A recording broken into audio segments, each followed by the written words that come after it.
ఏంటక్కా మీ ఇద్దరి మధ్య ప్రేమలు పొంగిపోతున్నట్టున్నాయి. ఏయ్ కొట్టేనంటేనా? సైలెంట్ గా పద పద.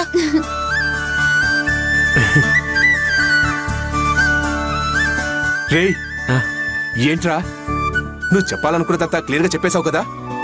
నేను చెప్పకముందే అక్షయ ఆ బాధ్యత తీసుకొని ఆ ప్రణీతని చితక బాధేసింది స్వామి. ఏంటి మావా నువ్వు అనేది? నిజంగానా? అవునరా, ఈ పాటిక ప్రణీత ఏడ్చి మొత్తుకుంటూ ఉంటుంది. దానికి ఈ శాస్తి జరగాల్సిందే. ఎస్. డాడీ, ఆ వాటర్ క్యాన్ మళ్ళీ నన్ను కొట్టింది.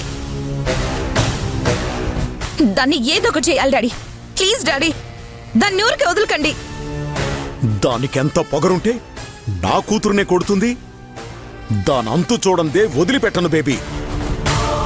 ఒక్క 3 రోజులు సిటీలో స్ట్రైక్ జరిగి షాపులు మూసేస్తే 4వ రోజు తినడానికి కూడా వెతుకునే బ్రతుకు దాంది. అలాంటి దానికి అంత పొగరు పనికిరాదు. దానికి మనమేంటో చూపించడం కన్నా దానికి దాని బ్రతుకేంటో తెలిసేలా చేయడం ఇప్పుడు చాలా ముఖ్యం తమ్ముడు. కరెక్ట్ గా చెప్పావక్క. దాన్నిప్పుడే నలుగురిలో నిలబెట్టి అవమాన భారంతో తల దించుకునేలా చేస్తా. వెళ్దాం రా ప్రణు, రా. వదలండి డాడీ. ఏమైందిరా? దాన్ని అవమానించడమో కొట్టడమో చేయకూడదు డాడీ. అలా చేస్తే అది కూడా అంతే ఫోర్స్ తో మనల్ని అటాక్ చేస్తుంది. ఏంటి నువ్వనేది? దానికి అంత సీనుందా? అది అన్నింటికి తెగించిన దానిలా ఉంది. దాని పొగరు అణిగి తలదించుకొని మన ముందు నిలబడాలంటే వాళ్ళల్లో వాళ్ళకి మనస్పర్ధలొచ్చి ఈ నిశ్చితార్థం ఆగిపోవాలి. గొడవ జరిగి నిశ్చితార్థం ఆగిపోయిన పిల్లని చేసుకోవడానికి ఏ ఒక్కడు రాడు. ఒకవేళ వచ్చినా వాడు మనల్ని కాదని దాని మెళ్ళో తాళి కట్టే ధైర్యం చేయకూడదు. అప్పుడే దాని పొగరు అణుగుతుంది. నువ్వు చెప్పిందంతా కరెక్టేరా, కానీ నేను చెప్పేది కూడా విను. నిన్ను మొదటిసారి కొట్టినప్పుడే దానంతు చూడాల్సింది. అప్పుడు మనమంటే దానికి కొంచెమైనా భయం ఉండేది. ఈసారి దాన్ని భయపెడితే సరిపోదు ప్రణు. మినిమం 6 నెలలు బెడ్ మీద నుంచి దిగడానికి కూడా వీలు లేకుండా చేయాలి. ఇక జన్మలో అది నీ జోలికి రాకూడదు. ఎస్ డాడీ, మీరు దానికి కావలసిన ఏర్పాట్లు చూడండి.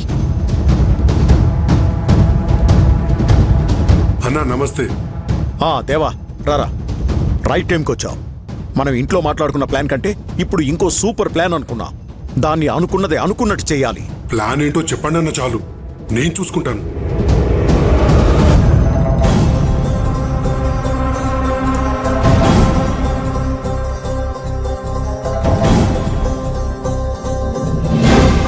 ఓకేనా? ఓకే అన్న. డాడీ చెప్పినట్టు నిశ్చితార్థం ఎలా ఆపాలో మేము చూసుకుంటాం. ఆ అక్షయ్ని ఎలా అటాక్ చేయాలో మీరు చూసుకోండి. అలాగేనమ్మా, ఈసారి నేనే దాన్ని ఖతం చేస్తానన్నా. గుడ్.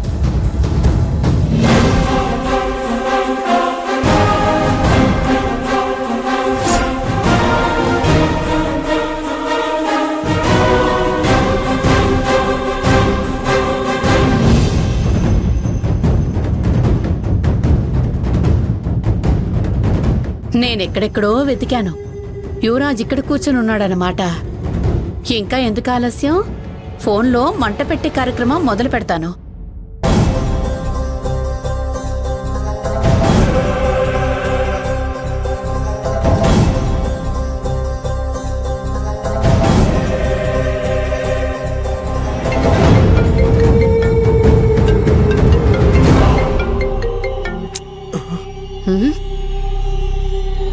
ఏంట్రా కట్ చేస్తున్నావు?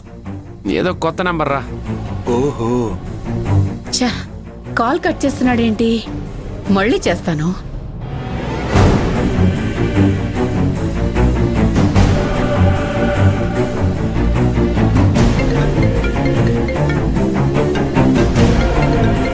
మళ్ళీ అదే నంబర్ రా. ఎవరై ఉంటారు? రేయ్ మామా, ఎవరో బాగా కావాల్సిన వాళ్ళే ఉంటారు. ముందు ఫోన్ ఎత్తి మాట్లాడు. సరే, లిఫ్ట్ చేయి. అరే ఇక్కడ కాదు, అక్కడికి వెళ్ళి ఫ్రీగా మాట్లాడు. ఓకే వెళ్ళు.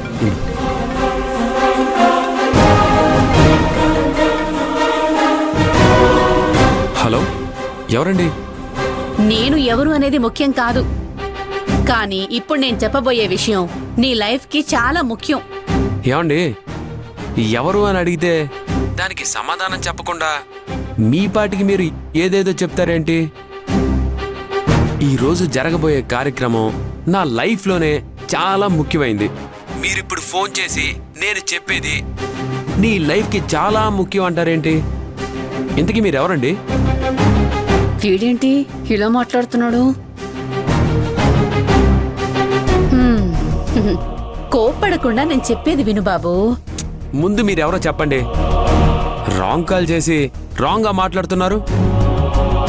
నాకు అవతల చాలా ముఖ్యమైన పనులున్నాయి. ముందు మీరు ఫోన్ కట్ చేయండి. హలో హలో హలో, తొందరపడి ఫోన్ కట్ చేయకు. నేను అక్షయ్ గురించి నీకొక ముఖ్యమైన విషయం చెప్పాలి.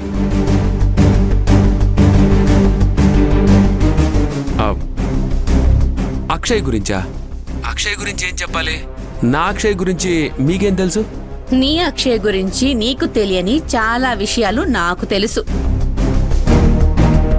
తెలుసుకోవాలని కోరుకుంటే వినొచ్చు, లేదంటే ఫోన్ కట్ చేసి నీ పని నువ్వు చూసుకో. నాకేం నష్టం లేదు. ఏంటి వీడు ఇలా మాట్లాడుతోంది? పెళ్లి చేసుకోవాలన్న తొందరలో మనమే అక్షయ్ గురించి పూర్తిగా తెలుసుకోలేదా? చచా, అక్షయ్ గురించి తప్పుగా ఆలోచించడం కూడా పెద్ద తప్పు. అయినా ఈవిడ ఏం చెప్తుందో విందాం.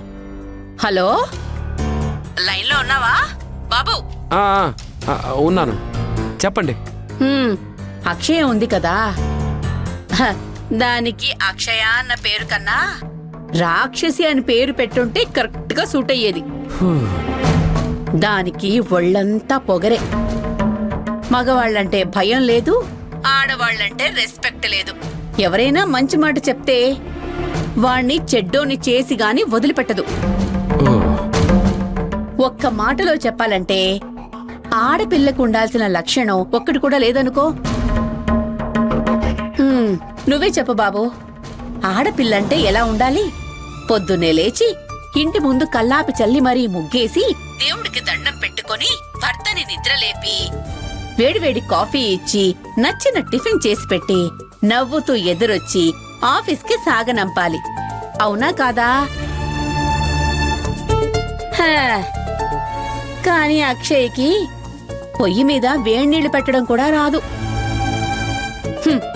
రోజు అది నిద్రలేచి బ్రష్ చేసుకునేటప్పుడు టైం ఎంత అవుతుందో తెలుసా? మధ్యాహ్నం 12 అవుతుంది. ఇంతేనా?